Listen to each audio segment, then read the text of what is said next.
to ignite helter-skelter, to start the black-white revolution. Manson envisioned that white people would turn against the black man if they thought the black man had committed these 7 murders, and ultimately there would be a civil war between blacks and whites out on the street.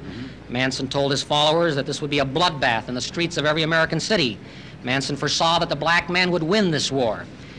But later on, he said the black man, because of inexperience, would simply not be able to handle the reins of power. So we would have to look around at those white people who had survived, who had escaped from helter-skelter. In other words, turn over the reins of power to Charles Manson and his family.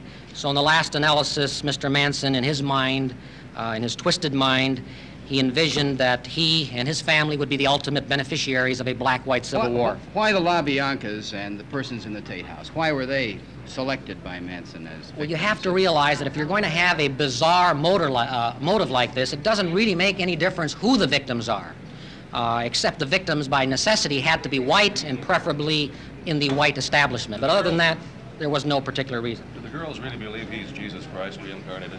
There is evidence that they actually believe that Charles Manson is Jesus Christ.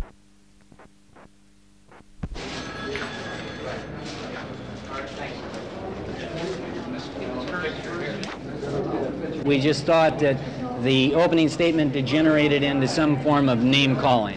In terms of the factual allegations that were made by Mr. Bugliosi, they were expected. What was Manson's reaction? Well, as you gentlemen saw, Manson and the other defendants sat rather coolly and placidly and listened to the evidence, or listened to what he purported was the evidence was going to demonstrate. Well, what was the mark on his head, on his forehead? What's that X he's got? His forehead, the cross.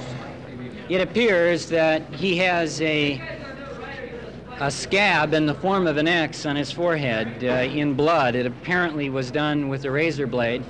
Manson has taken the position that that is a symbolic gesture indicating that he has X'd himself out of society at large.